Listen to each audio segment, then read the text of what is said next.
Construir la historia, según el designio de Dios, solo se alcanza a través de la oración. Una oración intensa, la cual es capaz de abrir el corazón al amor de Dios, pues abriendo el corazón a Dios es también abrirlo a los hermanos. Y entonces es ahí donde se da un arrebato de corazón. Es ahí donde el hombre es pincel en las manos de Dios para ser parte de la historia de salvación para el mundo entero. La oración ferviente del justo tiene mucho poder. Elías era un hombre de igual condición que nosotros. Oró insistentemente para que no lloviese, y no llovió durante 3 años y 6 meses. Después oró de nuevo y el cielo dio lluvia, y la tierra produjo su fruto, dice Santiago capítulo 5 versos del 13 al 19. Dios es quien llama al hombre a su encuentro. No ha sido el hombre quien ha tomado la iniciativa, sino es Dios, el creador de todo, quien sale a su encuentro.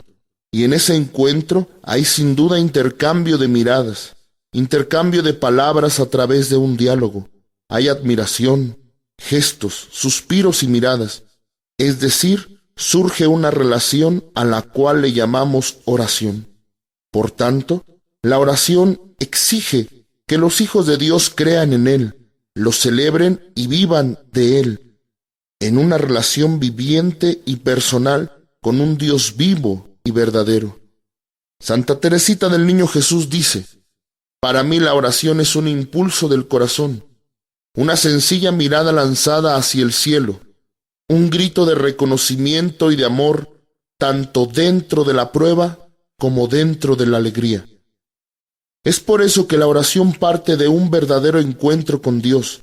Dice el Catecismo de la Iglesia Católica, es una relación amorosa de los hijos de Dios con su Padre infinitamente bueno, en el 2565.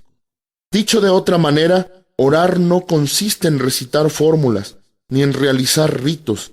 Orar es entrar en comunión personal con Dios, es tener un encuentro vivo con Jesucristo. Miren, hermanos, así como el hombre tiene necesidad de respirar, comer, dormir para poder vivir, Dios puso la oración en el corazón del hombre como esas necesidades de nuestro cuerpo. La oración es la respiración del alma, porque la oración es la que mantiene la vitalidad del espíritu, puesto que al orar se pone el hombre delante de la presencia de Dios. Por tanto, afirmamos que la oración es un don de Dios. Basta con recordar el pasaje del gran encuentro de Jesús con la samaritana. Es Jesús quien va al pozo, es decir, al lugar del encuentro. Es Jesús quien le expresa su necesidad: dame de beber. Y no solo le expresa la necesidad, sino le pide un acto de su voluntad. La maravilla de la oración se revela precisamente ahí, junto al pozo, donde vamos a buscar nuestra agua. Ahí va Cristo al encuentro de todo ser humano. Él es el primero en buscarnos y el que nos pide de beber. La oración, sepámoslo o no, es el encuentro de la sed de Dios y la sed del hombre. Dios tiene sed de que el hombre tenga sed de Él. Por tanto, nuestra oración es una respuesta de fe a la promesa gratuita de salvación, o respuesta de amor a la sed de Dios. Muchos santos han descrito qué es orar. San Juan Crisóstomo decía: orar es hablar con Dios. San Gregorio de Nisa dice: la oración es una conversación con Dios. Santo Tomás de Aquino describe: orar es elevar la mente a Dios, que es lo mismo que conversar con Él.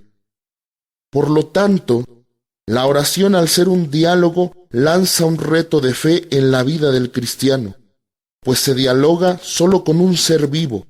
Es decir, tenemos que tener la certeza de que nuestro Dios está vivo. En un diálogo hay un emisor y un receptor, que en determinado momento se intercambian estos papeles. Así pues, debemos tener la seguridad que Dios nos escucha, pero que también la certeza de que Dios nos habla, y que esto genera un compromiso de amor que se renueva día tras día. La oración es la elevación del alma con Dios, dice San Juan de Damaseno. Es decir, la oración es estar en la misma presencia de Dios, delante de Él, por Él, en Él, como dice San Pablo en su discurso de Atenas, en Hechos de los Apóstoles capítulo 17, verso 28. En Dios vivimos, nos movemos y existimos. Estar dentro de su presencia es estar en el mismo corazón de Dios, y esto es algo que a nuestro Dios deleita, puesto que la Escritura dice en Proverbios capítulo 8, verso 31, Él tiene sus delicias en estar con los hijos de los hombres. Hay diversos modos y diversas formas de orar, pero hoy nos ocuparemos de la oración de intercesión. Muchos autores dentro de la Renovación han dicho de manera certera, no toda oración es intercesión.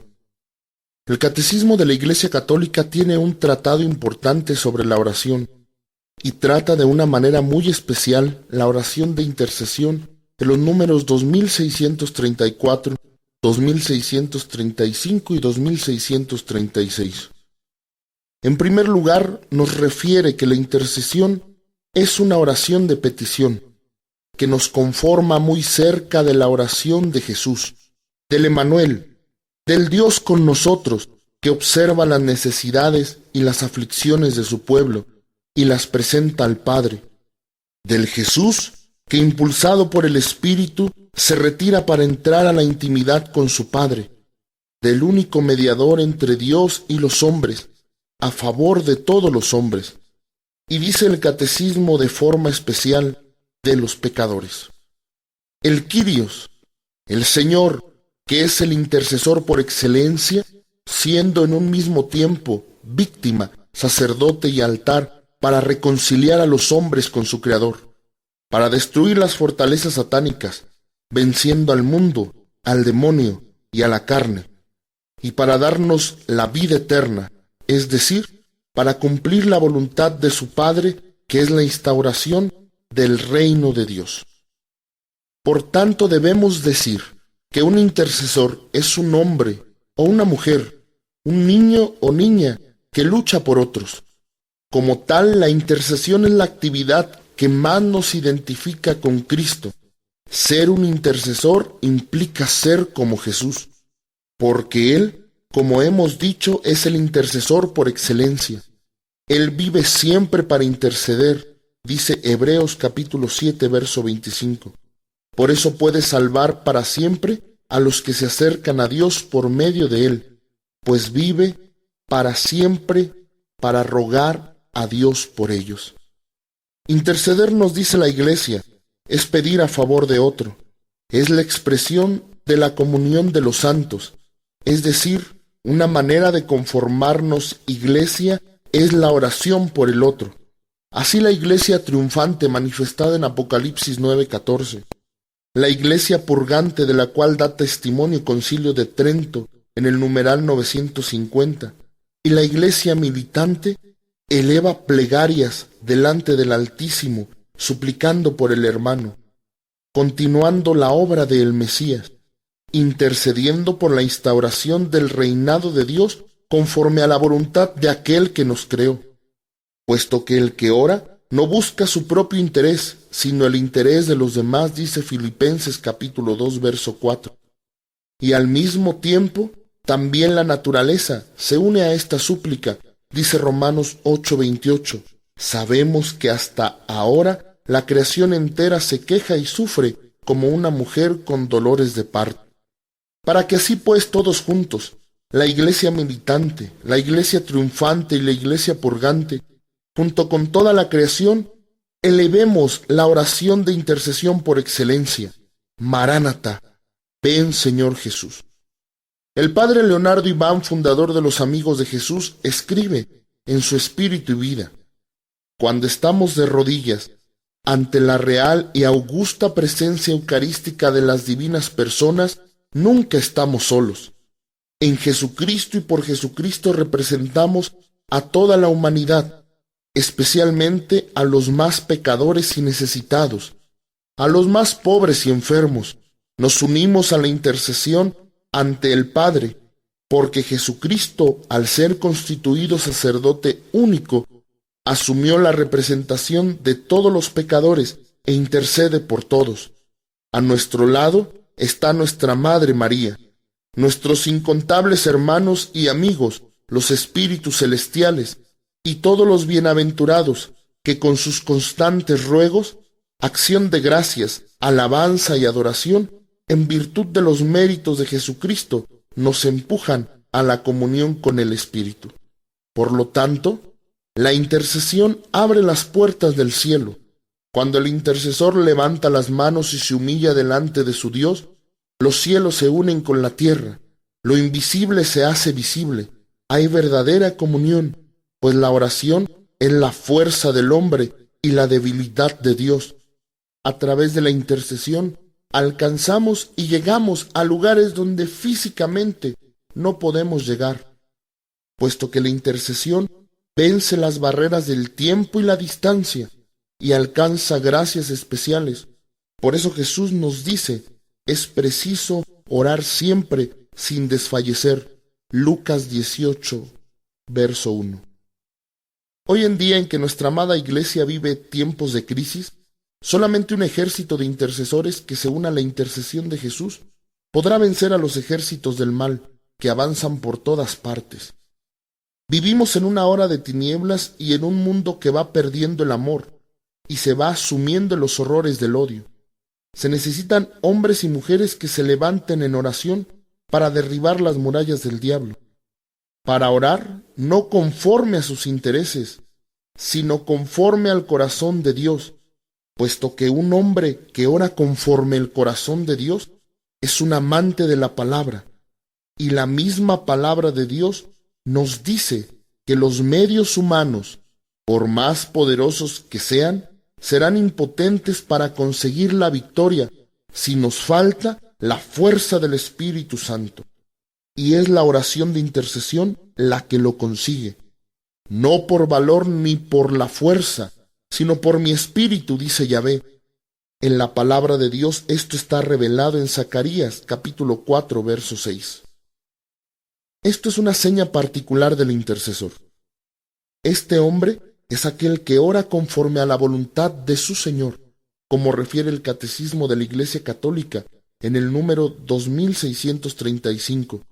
Pedir a favor de otro es lo propio de un corazón conforme a la misericordia de Dios. Dice la Escritura en Ezequiel 22:30. Yo he buscado entre esa gente a alguien que haga algo a favor del país y que interceda ante mí para que yo no los destruya, pero no lo he encontrado. Entonces, ¿entiendes que Dios llama al hombre para ser un intercesor? Tal vez tú has tenido una experiencia similar, en donde tú también te has sentido movido a orar por una cierta necesidad urgente. O quizás has escuchado historias de intercesores y tienes varias preguntas como estas. ¿Cómo se puede saber cuando alguien necesita de tus oraciones? ¿Cómo se ora? ¿Nuestras oraciones son verdaderamente una batalla con el diablo? ¿Podemos impedir planes de destrucción?